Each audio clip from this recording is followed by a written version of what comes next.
तो आज इसी विषय पे हम आगे बढ़ेंगे। और सबसे पहले दास आपको सूचना देना चाहेगा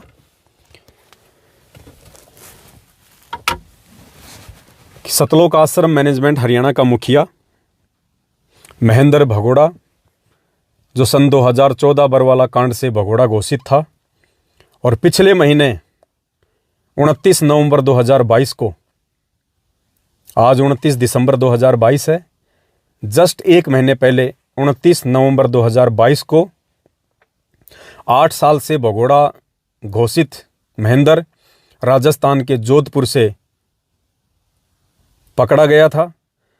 उसको जेल भेज दिया गया था और पुण्यात्माओं 3 दिन पहले यानी 27 दिसंबर 2022 को, आज से 3 दिन पहले वो महेंद्र वापस जेल से आ चुका है अपनी जमानत करवा के। है ना आश्चर्य की बात? आश्चर्य हो रहा ना आपको, कितना जल्दी आ गया। इतना वांटेड व्यक्ति, देशद्रोह के मुकदमे में जिसका नाम, मर्डर के मुकदमे में जिसका नाम, जो धाराएं 2014 बरवाला कांड के बाद हमारे परम पूज्य सतगुरु रामपाल जी भगवान के ऊपर हरियाणा प्रशासन ने लगा रखी थी, वो सारी की सारी धाराएं उनके इस छोटे भाई, कलयुगी भाई महेंद्र के ऊपर भी लगी हुई थी। और 8 साल से हमारे गुरुदेव की कोई जमानत नहीं, कोई सुनवाई नहीं। और उन्हीं धाराओं में ये महेंद्र भगोड़ा 1 महीने पहले पकड़ा जाता है और मात्र 27 दिन में इतनी बड़ी बड़ी धाराओं में, देशद्रोह जैसी धारा में अपनी जमानत करवा के और 3 दिन पहले हिसार जेल से बाहर भी आ जाता है। पुण्यात्मा, इसको कहते हैं राजनीतिक साठ गांठ। 8 साल से ये दास जो आपको चिल्ला रहा है कि बरवाला कांड इस महेंद्र भगोड़े की साजिश है, इसकी गंदी सोच का परिणाम था बरवाला कांड। आश्रम, गुरुदेव की संपत्ति और गुरु पद को हड़पने के लिए। और 27 दिन में मात्र ये व्यक्ति अपनी जमानत करवा के जेल से बाहर आ जाता है। पुण्यात्माओं, इसीलिए सतलोक आश्रम मैनेजमेंट हरियाणा वालों के द्वारा बीजेपी को समर्थन दिया जाता है, बीजेपी के कैंडिडेट को वोट डलवाए जाते हैं, उनका प्रचार करवाया जाता है, बीजेपी के नेताओं को सत्संगों में बुलाया जाता है, उनको भीड़ दिखाई जाती है लाखों की कि आने वाले चुनाव में ये व्यक्ति आप ही को समर्थन करेंगे, आप ही को वोट करेंगे, आप ही के पोलिंग एजेंट बनेंगे। और आज उसी भारतीय जनता पार्टी बीजेपी के रहमो करम के चलते जो तलवे पिछले कई वर्षों से सतलोक आश्रम मैनेजमेंट हरियाणा बीजेपी के चाट रहा है, वो तलवे चाटने की बदौलत इस बीजेपी सरकार के रहमो करम के चलते और इस भगत समाज के द्वारा अंधाधुंध तरीके से आंखें बंद करके दिए गए ज्योति पाठ और दान के पैसों की बदौलत आज वो महेंद्र भगोड़ा मर्डर और देशद्रोह जैसी भारी भरकम धाराओं से मात्र 27 दिन में अपनी जमानत करवा के जेल से बाहर आ जाता है। इसको कहते हैं राजनीतिक साठ गांठ।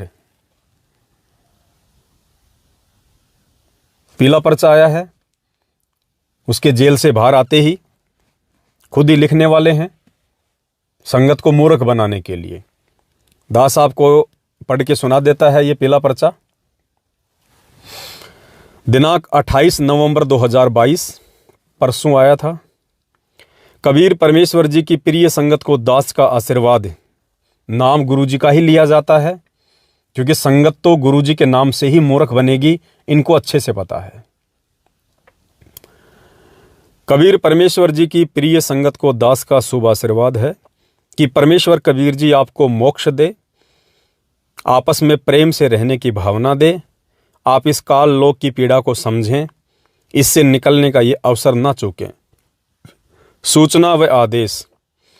भक्त महेंद्र दास जी जेल सेवा से संसार वाली जेल में आ गया है। क्या लिखा है कि भक्त महेंद्र दास जी जेल वाली सेवा से संसार वाली जेल की सेवा में आ गया है। यानी 27 दिन वो जेल में गया था सेवा करने के लिए, इस पीले पर्चे के अनुसार, कि जेल वाली सेवा से संसार वाली सेवा में आ गया है, यानी जमानत हो गई है, बाहर आ गया है। 27 दिन उसकी सेवा जेल में थी।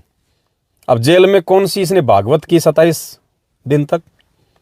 कौन सा रामायण का पाठ किया इसने? कौन सी सेवा की इसने जेल में जाके? सरकारी टूक तोड़ने के अलावा, संगत के दान का लाखों रुपया, करोड़ों रुपया प्रशासन को देके अपनी सेटिंगबाजी करने के अलावा इसने जेल में कौन सी सेवा की जाके? बता दीजिए। ज्ञानगंगा लेके गया था 20-30, जो वहां पे कैदियों को बांटी है इसने। इसको ज्ञान है, जो ये कैदियों को ज्ञान समझाएगा, ये तिगड़मबाज व्यक्ति को रामायण का पाठ किया इसने। कौन सी सेवा की इसने जेल में? आप शब्दों को पकड़िएगा कि 27 दिन वो जो जेल में रहा ना, वो सेवा थी। जेल में रहना भी सेवा, और अब संसार की जेल वाली सेवा में आ गया।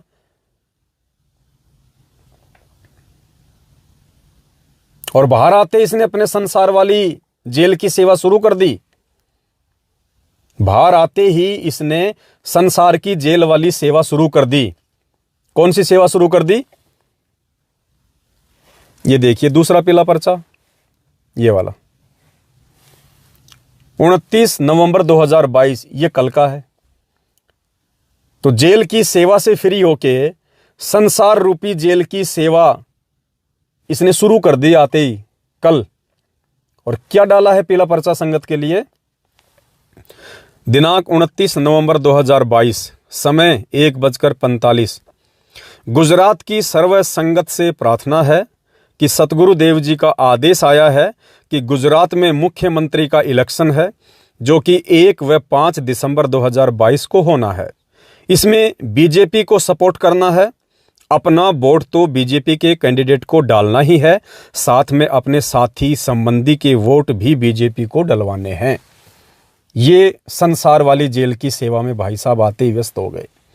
भगत समाज के कर्म फोड़ने की सेवा में भाई साहब आते ही व्यस्त हो गए।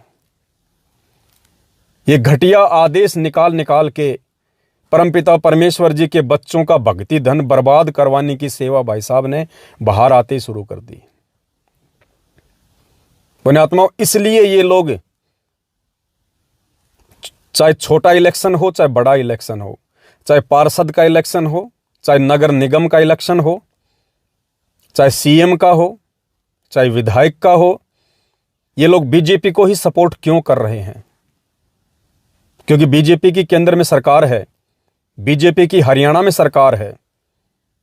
बीजेपी के रहमो करम पे, बीजेपी के तलवे चाटने के चलते इनके 9-10 आश्रम देश भर में चल रहे हैं। इनका गोरख धंधा चल रहा है, इनके ये ट्रस्ट चल रहे हैं। और इसी बीजेपी के रहमो करम के चलते 27 दिन में देशद्रोह जैसी भारी भरकम धारा से भाई साहब को तुरंत जमानत मिल जाती है। और मजे की बात है, उन्हीं धाराओं में हमारे गुरुदेव का 30 दिन तक रिमांड हुआ। 30 दिन तक रिमांड सतगुरु रामपाल जी भगवान का, और उन्हीं धाराओं में भाई साहब का 1 सेकंड भी रिमांड नहीं हुआ।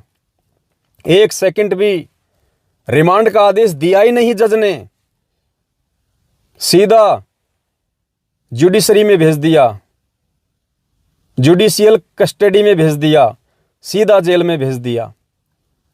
ये होती है सेटिंग जजों के साथ, ये होती है सेटिंग वकीलों के साथ, ये होती है सेटिंग नेताओं के साथ। जिन धाराओं में हमारे गुरुदेव का 30 दिन तक रिमांड है, हमारे भगत भाई बहनों को 3-3, 4-4 साल तक जमानत नहीं मिली। जो 900 भगत भाई बहन जेल में बंद थे देशद्रोह की धाराओं में, 2-2, 3-3, 4-4 साल तक जिनको जमानत नहीं मिली। गुरुदेव के साथ में 14-15 लोग अभी भी जेल में हैं जिनको जमानत नहीं मिली। गुरुदेव को आज तक जमानत नहीं मिली। उन्हीं धाराओं में भाई साहब का ना तो रिमांड होता है, ना ही भाई साहब को कोई सजा होती है। और भाई साहब 27 दिन में जेल से बाहर आ गए। इसको कहते हैं बाप बड़ा ना भैया, सबसे बड़ा रुपया। इसको कहते हैं गद्दारी, अपनों से गद्दारी। आने वाले समय में इस संगत के ऊपर क्या बीतेगी, इस संगत पे जो कहर बरसेगा, पुण्यात्माओं, आप उसकी कल्पना भी नहीं कर सकते। क्योंकि इस संगत के दान का दुरुपयोग, जो आंख बंद करके इन कुपात्रों को ज्योति पाठ और दान का पैसा इन आश्रमों में और फर्जी नामदान केंद्रों पे भाई बहनों के द्वारा दिया जा रहा है, यही तो वो पैसा है जो करोड़ों में देके उन जजों को खरीद लिया गया होगा। प्रशासन में दिया है करोड़ों में, तब कहीं जाके भाई साहब मात्र 27 दिन में जेल से बाहर है। और बाहर आते ही अपने उस एहसान का बदला उतारने के लिए जो बीजेपी ने किया, जमानत दिलवा के प्रशासन के साथ सेटिंगबाजी करके, अब उसका ऋण उतारने में भाई साहब व्यस्त हो गए। गुजरात सीएम इलेक्शन में भगत समाज से वोट डलवाने के लिए।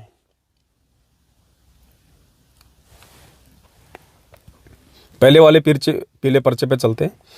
कबीर परमेश्वर जी की प्रिय संगत को दास का आशीर्वाद है कि परमेश्वर कबीर जी आपको मोक्ष दे, आपस में प्रेम से रहने की भावना दे, आप इस काल लोक की पीड़ा को समझें और इससे निकलने का ये अवसर ना चूकें। भगत महेंद्र दास जी जेल सेवा से संसार वाली सेवा में आ गया है। अगर जेल जाना सेवा थी तो 8 साल से भगोड़ा बन के क्यों घूम रहा था? पहले चले जाता। क्यों पुलिस के साए में क्यों इतना डरा हुआ, सहमा हुआ, भगोड़ा नाम रखवा के दर दर की ठोकरें खा रहा था? पहले चला जाता जेल में, अगर जेल में भी सेवा ही थी तो। उनके जेल सेवा में जाने के कारण राष्ट्रीय कमेटी का गठन किया था ताकि उनके आने तक मिशन को सुचारू रूप से गति दी जा सके। कमेटी के नेक व परमात्मा के हंस सदस्यों ने मिशन की व्यवस्था पहले से और अधिक ढंग से की। यानी महेंद्र के जेल जाने के बाद में जो कमेटी बनाई गई थी, उन कमेटी वालों ने महेंद्र से भी अच्छी सेवा करी, महेंद्र से भी अच्छे तरीके से मिशन को आगे बढ़ाया।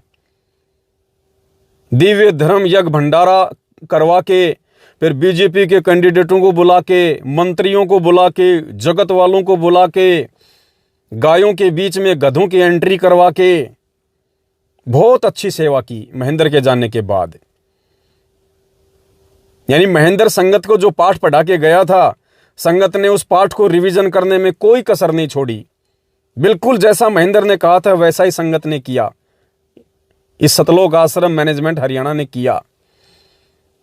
महेंद्र ने कहा था कि बीजेपी को मत भूल जाना, बीजेपी के कैंडिडेटों को मत भूल जाना। अगर हम श्वासें ले रहे हैं, अगर हम जिंदा हैं, तो केवल बीजेपी के रहमो करम पे जिंदा हैं। इसलिए बीजेपी हमारा माई बाप है। बीजेपी को हर काम में आगे रखना, राजनेताओं को हर काम में आगे रखना। अगर राजनेताओं को पीछे कर दिया तो हमारे आश्रम पीछे चले जाएंगे, हमारे आश्रमों के लाइसेंसों को कैंसिल कर दिया जाएगा, हमारे जो ट्रस्ट हैं उनको बंद करवा दिया जाएगा। कहां से हम संगत को इकट्ठा करेंगे? कहां से हम संगत के कर्म फोड़ेंगे? कहां से हमारे पास इतना दान धर्म आएगा? कैसे उस पैसे को हम 2 नंबर में दिखाएंगे, 1 नंबर में दिखाएंगे? तो बीजेपी को मत भूल जाना बच्चों। ये महेंद्र ने जेल जाने से पहले अपनी पूरी टीम को एक आदेश दिया था और टीम ने सकुशल बहुत अच्छे से उसका पालन किया। और 7, 8, 9 नवंबर 2022 को दिव्य धर्म यज्ञ दिवस की आड़ में बखूबी महेंद्र के आदेशों की पालना की गई। दुनिया भर के बीजेपी नेताओं को, वर्तमान पूर्व, सभी को आमंत्रित किया गया। सबको इन आश्रमों में ठोक दिया गया। और मनमानियां हुई अच्छे से। हंसों को और बगुलों को एक कर दिया गया, कोई फर्क ही नहीं रहा, सबके कर्म फोड़े गए। और वो नेता लोग जो कई हजारों की संख्या में आए थे, जगत वाले, वो एहसान फरामोश नहीं होते, वो खाते हैं तो दे के जाते हैं। दान पेटी में उन्होंने भी पैसे डाले, किसी ने 100, किसी ने 500, किसी ने 1000, किसी ने 5000। अब नेता आएगा तो 10-11 हजार से नीचे क्या डालेगा। और अब संगत वालों को जो चाय पानी पिलाया जाएगा आश्रम में, जो भंडारा करवाया जाएगा आश्रमों में, उसमें उन जगत वालों का वो भार भी शामिल होगा। वो 3 लोग का भार लेके जो जगत वाले घूमते हैं, जो पाप की कमाई से अपना पेट भरते हैं, उल्टे सीधे कर्म कुकर्म करके, झूठ पाखंड करके, नेता कौन सी ईमानदारी से अपना पेट भरता है? कौन सा ईमानदारी से नेता अपना काम धंधा करता है? वो 3 लोग की भार युक्त कमाई जो दान पेटियों में नेता लोग डाल के गए थे, अब संगत उनकी चाय पिएगी, बिस्कुट खाएगी, भंडारे करेंगी, तो 3 लोग का भार चढ़ गया ना संगत के ऊपर।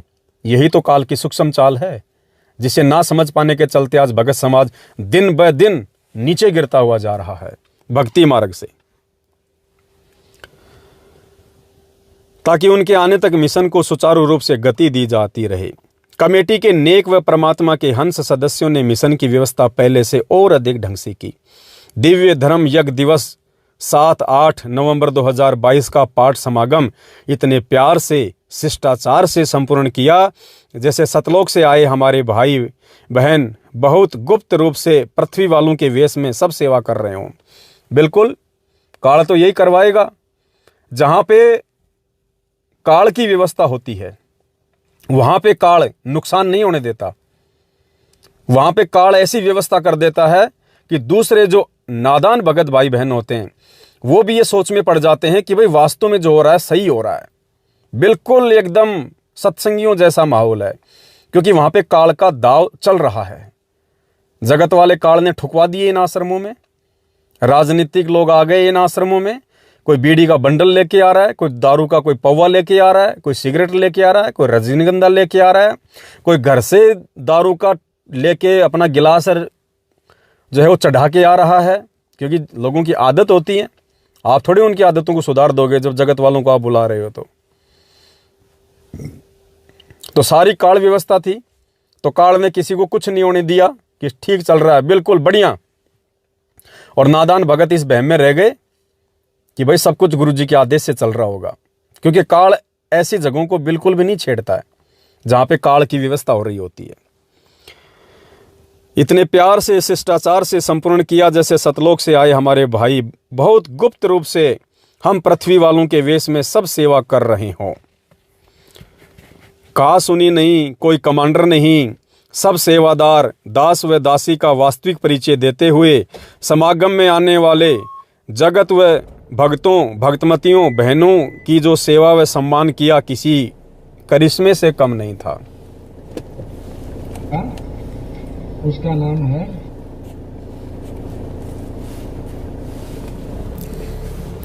कमेटी का गठन समय की आवश्यकता थी तथा एक ट्रायल भी थी कि क्या मेरे बच्चे इतने लायक समझदार हो चुके हैं जो दास के सतलोक गमन के बाद मिशन को सुचारू रख सकें। अगर ये परमेश्वर की तरफ से परीक्षा थी तो इस परीक्षा में तमाम लोग फेल हो चुके हैं जिन्होंने गाय और गधों में कोई अंतर नहीं समझा और उन जगत वालों के साथ मिलकर वहां पे हंसी ठिठोली कर रहे थे। जिन नेताओं को परमेश्वर ने 27 वर्षों से अपने आश्रमों में कोई जगह नहीं दी, भंडारे के नाम पे परमात्मा ने जगत वालों को इस प्रकार से नहीं बुलाया, अपना स्वार्थ सिद्ध नहीं किया। अगर ये परीक्षा थी परमेश्वर की तरफ से तो निसंदेह सभी भाई बहन परीक्षा में फेल हुए हैं। इस ट्रायल ने दास को बहुत हिम्मत दी है। बताइए कहां से हिम्मत मिलेगी परमेश्वर को? इस सच्चे मार्ग में गंदगी फैलाई जा रही है और लिखा जा रहा है यहां पे परमेश्वर की तरफ से कि मुझे बहुत हिम्मत दी है, मेरे बच्चों ने निर्भय किया है कि मेरे बच्चे सर्वसंगत बेटा बेटी जैसे ढालना साधना चाहता हूं ढल रहे हैं। दास को परमात्मा कबीर जी ने, मेरे पूज्य गुरुदेव जी ने इसलिए छोटी जेल में आपसे दूर, आपकी पहुंच से दूर डाला है, दास को विश्वास बने कि मेरे बच्चे काल के दूतों की चाल में नहीं फंसते। वही तोते वाली कहानी हो गई श्लोक भी बोल रहे हैं, शिकारी आएगा, दाना डालेगा, जाल बिछाएगा, हम दाने खाएंगे नहीं तो जाल में फंसेंगे नहीं। और उस जाल में फंसते भी जा रहे हैं और वो श्लोक बोलते भी जा रहे हैं।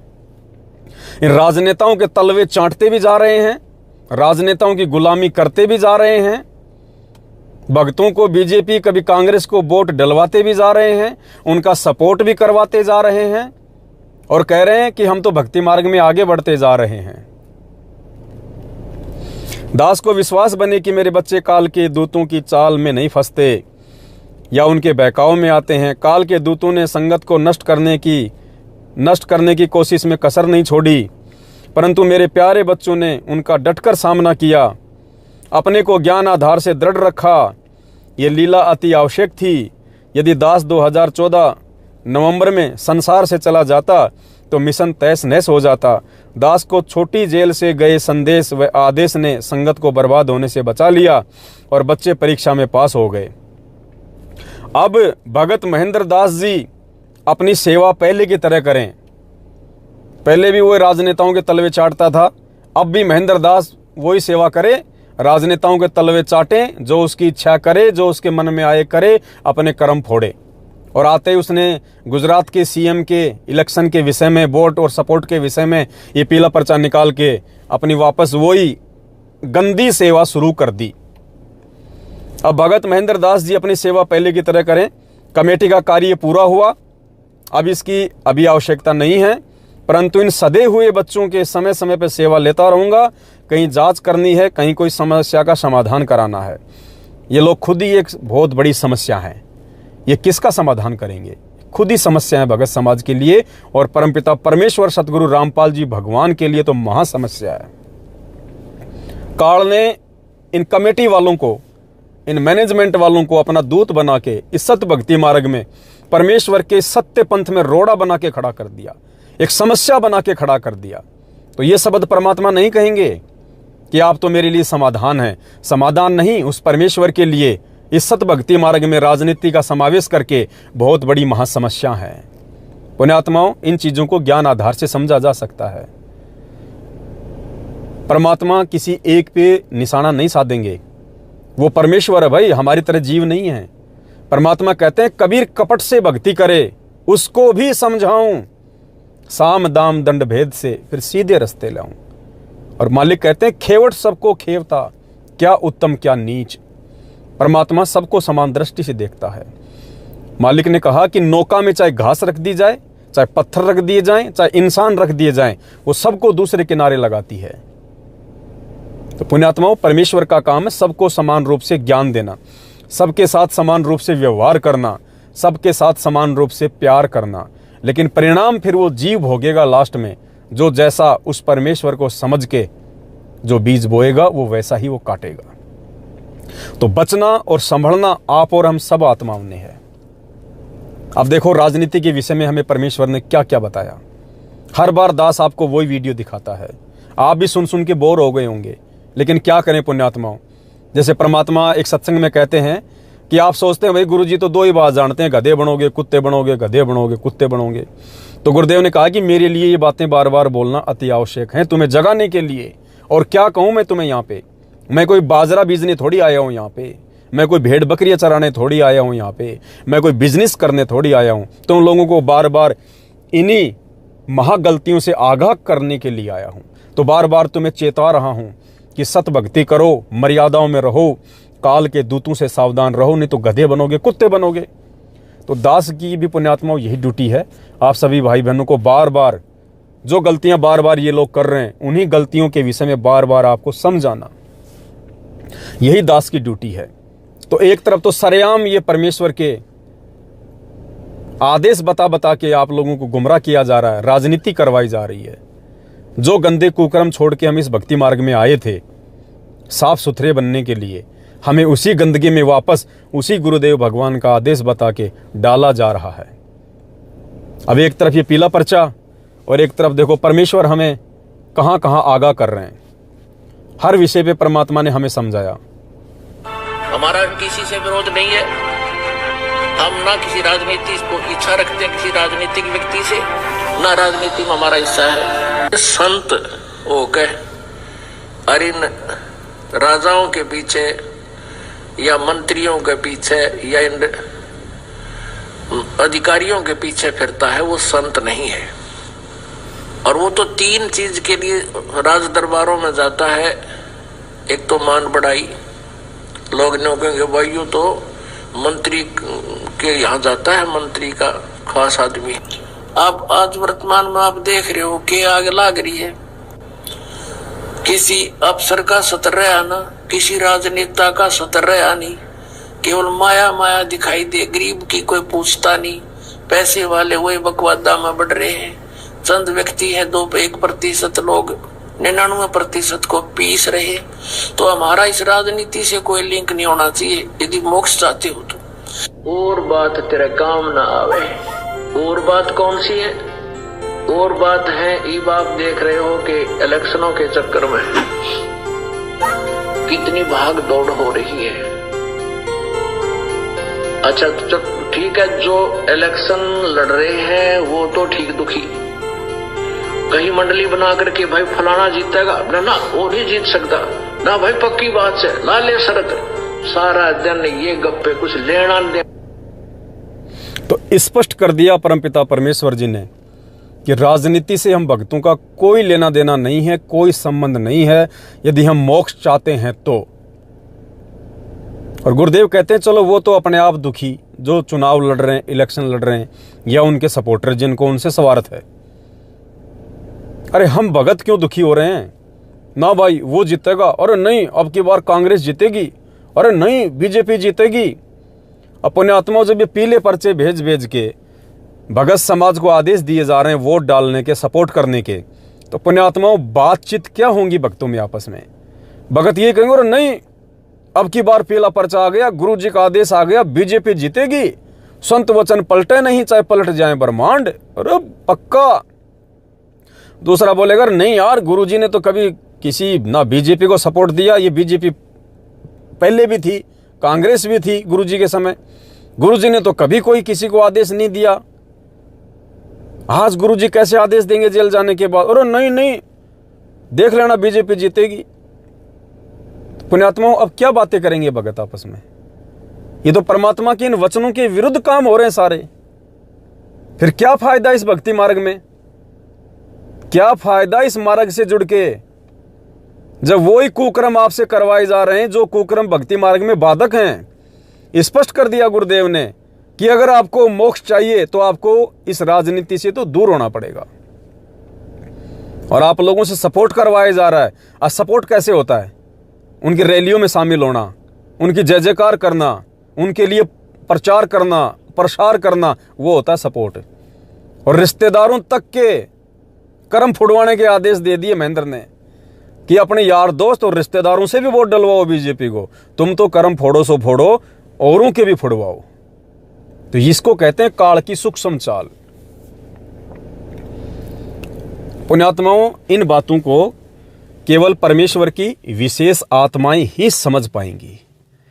ये सबकी बस की बात नहीं है। मुझे गाली देने वाले भी बहुत मिलेंगे।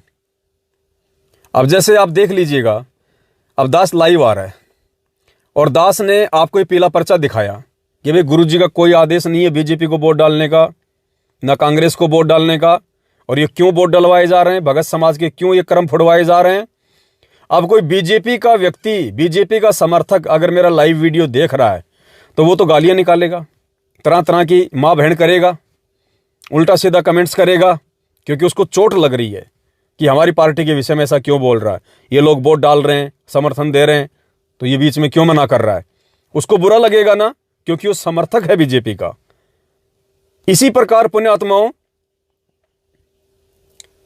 संत रामपाल जी भगवान को भी गालियां पड़ती हैं।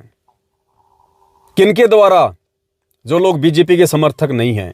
और जब ये पीले पर्चे देखेंगे, भक्तों के द्वारा जब वोट डालता हुआ देखेंगे, सपोर्ट करते हुए देखेंगे, तो वो गुरुदेव को गालियां निकालेंगे और कहेंगे कि काहे का संत है, कांग्रेस ने उसका क्या बिगाड़ दिया, कांग्रेस से उसकी क्या नफरत है। अगर 2006 में करौथा कांड अगर कांग्रेस के टाइम पे हुआ था तो 2014 का बरवाला कांड भी तो बीजेपी के टाइम पे हुआ है। फिर बीजेपी को समर्थन क्यों? ये दोगलापन क्यों? संत होकर ये पक्षपात करता है, राजनीति करता है। इसमें रासाराम में राम रहीम में क्या अंतर हो गया? फिर 20 गाड़ियां वहां गुरुजी को मिलेंगी। तो पुण्यात्माओं, ये सूक्ष्म चाल होती है काल की। एक वाणी है परमात्मा की, गुरु की निंदा सुने जो काना, ताको निश्चय नरक निदाना। पुण्यात्माओं, वो व्यक्ति ही गुरुद्रोही नहीं होता है जो सीधे तौर पे गुरुजी की निंदा करता है, गुरुजी की चुगली करता है, गुरुजी से राग द्वेष रखता है। कि गुरुद्रोही गुरुद्रोही सब कोई कहे, गुरुद्रोही न चीन्या कोई, गुरु से बैर ईर्ष्या करे, गुरुद्रोही कहावे सोई। वो व्यक्ति ही गुरुद्रोही नहीं होता है जो सीधे तौर पे गुरुजी को गालियां दे, निंदा करे, चुगली करे, राग द्वेष करे।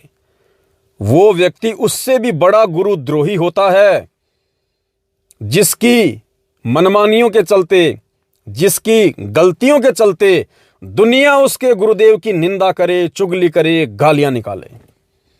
तो पुण्यात्माओं, ये सूक्ष्म चाल है काल भगवान की। ये मैनेजमेंट वाले तो काल के पिल्ले हैं ही हैं। ये तो काल के पक्के दूत धरती पे हैं ही हैं, इसमें कोई संशय नहीं है। लेकिन ये तुम संगत वालों के भी कर्म उतनी तेजी से फुड़वा रहे हैं। ये तुम्हारे ऊपर भी काल भगवान की तरफ से गुरुद्रोही का तमगा लगवा रहे हैं, क्योंकि तुम्हारे सपोर्ट के बिना, तुम्हारे आर्थिक और शारीरिक सपोर्ट के बिना ये मैनेजमेंट कुछ नहीं कर सकता। मैनेजमेंट के पास अगर तुम्हारा शारीरिक सहयोग ना हो, तुम्हारी तरफ से आर्थिक सहयोग ना हो, ये कुछ नहीं कर सकते। तो मैनेजमेंट को आगे बढ़ने के लिए सबसे बड़ी दोषी ये संगत है, जो गुरुदेव की बदनामी का कारण बन रही है। तो परमेश्वर ने हमें हर वस्तु स्थिति से अपने सत्संगों में अवगत करवा रखा है। पुण्यात्माओं, हंस की यही परिभाषा बताई परमात्मा ने। एक पात्र में पानी और दूध दोनों मिक्स कर दिए और बगुले और हंस को वहां बैठा दिया। अब क्या करेगा हंस? दोनों एक जैसे हैं, लेकिन जो हंस होता है उसके अंदर एक गुण है, एक गुण होता है उसके अंदर, गॉड गिफ्ट होता है। वो उस मिक्स किए गए दूध और पानी में से खाली दूध को पी लेगा, कोई फिल्टर नहीं लगा हुआ उसके, लेकिन गॉड गिफ्टेड है। पानी छोड़ देगा, दूध को पी लेगा। बगुला ऐसा नहीं कर सकता, क्योंकि उसके पास वो तकनीक नहीं होती है, उसके पास वो गिफ्ट नहीं होता परमेश्वर की तरफ से, इसलिए वो दोनों चीजों को पीता है। तो ये सतलोक आश्रम मैनेजमेंट हरियाणा के पीछे जितने भी भाई बहन जुड़े हुए हैं, पुण्यात्माओं, भले तुम्हारे को बुरा लगे, लेकिन तुम बगुलों की श्रेणी में हो जब तक तुम वो हंस वाले काम नहीं करोगे। तुम वहां जाके अपने आप को भगत भी साबित करते हो और उन राजनेताओं के साथ मिलकर तुम जगत वाले भी बन जाते हो। एक तरफ तुम्हारे को भक्ति का आदेश दिया जाता है सतगुरु रामपाल जी भगवान के द्वारा, आज उनकी पीठ पीछे पीले पर्चे निकाल के तुम्हारे को ये गंदे कर्म, राजनीति जैसे गंदे कर्म करने के आदेश दिए जा रहे हैं। तुम्हारे को सतलोक आश्रम मैनेजमेंट हरियाणा ने, गुरुदेव के कलयुगी परिवार ने बगुला बना के खड़ा कर दिया। बगुला, ना तुम जगत रहे ना तुम भगत रहे, धोबी के कुत्ते वाली स्थिति में लाके खड़ा कर दिया। और इधर साथ संगति से जुड़े भाई बहन देखो, उल्टा तुम्हें समझा रहे हैं कितना अंतर है, रात दिन का अंतर। एक ही गुरु के शिष्य से समान रूप से ज्ञान दिया परमेश्वर ने। तुम लोग राजनीति में धंसते जा रहे हो और दूसरी तरफ हम साथ संगति वाले ये वीडियो बना के इन पीले पर्चों के पीछे छुपी हुई गहरी साजिश को समझाते हुए हम तुम्हें वापस हंस बनने की दिशा में लेके आ रहे हैं, तुम्हें समझा रहे हैं। अरे एक ही गुरु के भगत हैं, दोनों को एक ही ज्ञान प्राप्त है। एक नीच कर्मों की तरफ जा रहा है और एक स्वयं तो ऊंच कर्मों की तरफ बढ़ ही रहा है, नीच कर्मों की तरफ जाते अपने भाई बहनों को पकड़ पकड़ के बाहर निकाल रहा है। कितना अंतर है, कितना अंतर है पुण्यात्माओं। ये मार्ग आंख बंद करके किसी भी ऐरे गहरे व्यक्ति के द्वारा निकाले गए गुरुदेव की आड़ में इन पीले पर्चों को ये आदेश मान के स्वीकार नहीं किया जा सकता। परमेश्वर ने हमारे को टॉर्च दी है, टॉर्च। और टॉर्च क्यों दी जाती है? अंधेरे में देखने के लिए। तो परमेश्वर ने हमारे को ये तत्व ज्ञान रूपी टॉर्च दी है। मालिक को पता था कि ये काल अज्ञान रूपी अंधेरा फैलाएगा मेरे जेल जाने के बाद, और ये मेरी टॉर्च, जो मेरा समझदार बच्चा होगा, जिसको टॉर्च के इस्तेमाल का पता होगा, वो उस अज्ञान रूपी अंधेरे में इस टॉर्च को जला के अपना बचाव करेगा, ठोकर खाने से बचेगा। तो आज सत्सेवक भाई बहन स्वयं भी अपना बचाव कर रहे हैं तत्व ज्ञान रूपी टॉर्च की रोशनी में, और आप भाई बहनों को भी हर संभव समझाने का भरपूर प्रयास कर रहे हैं। और उस प्रयास के चलते आज हमारे को भी वही इनाम मिल रहा है जो इनाम सतगुरु रामपाल जी भगवान को मिला है। गालियां, मारपीट, गुरुद्रोही का तमगा।